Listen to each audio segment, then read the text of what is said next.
Hello everyone, welcome to my channel Judiciary Prep Hub, and today we are going to discuss about Article 15 of Indian Constitution with important amendments and case laws, and also with MCQs and answers.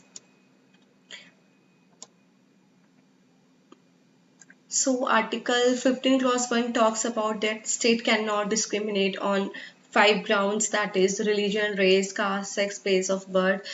Article 15 clause 2 talks about that no citizen can be denied access to public places. देखिए जो article 15 clause 1 और article 15 clause 2 है, ये एक general rule की बात करता है कि स्टेट के पास पावर नहीं है कि वो अपने सिटीजन्स के साथ कोई डिस्क्रिमिनेशन कर पाए।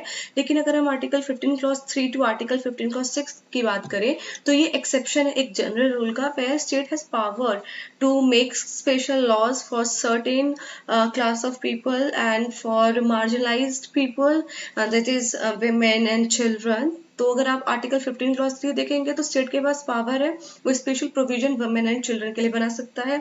आर्टिकल 15 क्लॉज 4 में स्टेट के पास पावर है, वो special provision for socially and educationally backward classes जो होते हैं SC ST एंड OBC, उसके लिए स्पेशल प्रोविजन बना सकता है, उनके एडवांसमेंट के लिए प्रोविजन बना सकता है। आर्टिकल 15 क्लॉज 5 जो कि बात करता है reservation in educational institution except minority institution under article 30।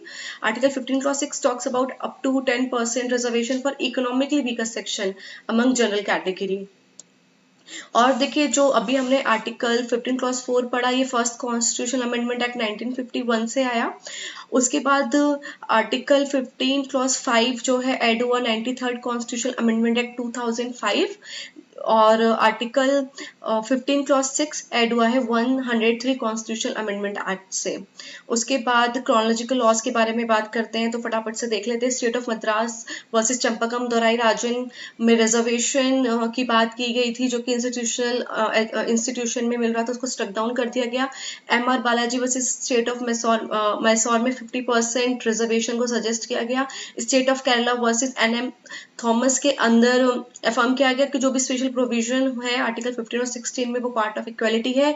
Jagwant Kaur में बताया गया जो भी स्पेशल हॉस्टल फैसिलिटीज है वुमेन के लिए वो एक स्पेशल प्रोविजन है अंडर आर्टिकल 15 क्लॉज 3। और इंदिरा साहनी में क्रीमी लेयर के कॉन्सेप्ट को इंट्रोड्यूस किया गया और 50% का जो सीलिंग था उसको रिफॉर्म किया गया। उसके बाद अशोक कुमार ठाकुर का केस है, इसी की वजह से हमारा आर्टिकल 15 क्लॉज 5 एग्जिस्टेंस में आया और इसमें 27% कोटे की बात की गई है OBC के लिए। उसके बाद अनुज गर्ग वर्सेस हॉस्टल एसोसिएशन, जिसके अंदर बात की गई है कि जेंडर इक्वालिटी की, और फिर है society for unaided private school जिसमें अपहेल्ड किया गया 25% रिजर्वेशन फॉर वीकर सेक्शन। उसके बाद है हमारा जनहित अभियान जिसमें 10% EWS को जो रिजर्वेशन दिया गया था उसको कॉन्स्टिट्यूशनली वैलिड किया गया। अब MCQ की बात करें तो आर्टिकल 15 किससे डील करता है? Prohibition of discrimination on 5 grounds. अगर हम आर्टिकल 15 की बात करते हैं कौन सा ग्राउंड नहीं है, language is not a ground.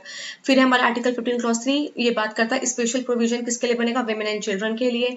Reservation जो इकोनॉमिक और इकोनॉमिकली वीकर सेक्शन को जो दिया गया 10% दिया गया आर्टिकल 15 क्लॉज 6 में है, और इसको ऐड किया गया 103rd कॉन्स्टिट्यूशन अमेंडमेंट एक्ट से। फिर उसके बाद है हमारा स्टेट के पास पावर है, वो स्पेशल प्रोविजन बना सकता है SC ST के लिए, और जो कि एजुकेशनल इंस्टीट्यूशन में रहेगा वो है आर्टिकल 15 क्लॉज 4। उसके बाद है सुप्रीम कोर्ट ने हेल्ड किया कि डिस्क्रिमिनेशन को तो प्रोहिबिशन है लेकिन क्लासिफिकेशन को प्रोहिबिशन नहीं है, ये बोला गया state of Madras versus Champakam Dorairajan में। उसके बाद है फर्स्ट कॉन्स्टिट्यूशनल अमेंडमेंट एक्ट जो आया था वो किस जजमेंट के रिस्पॉन्स में आया था? That is Champakam Dorai Rajan versus state of Madras. फिर उसके बाद है हमारा इंदिरा साहनी जिसके अंदर OBC को जो रिजर्वेशन दिया जा रहा था उसकी वैलिडिटी को अपील किया गया और इसको मंडल कमीशन केस भी बोलते हैं। उसके बाद ये कुछ मैंने वन लाइनर केस लॉस डाले, आप उसको एक बार प्लीज देख लेना। And thank you for supporting me, and please subscribe my channel. Thank you.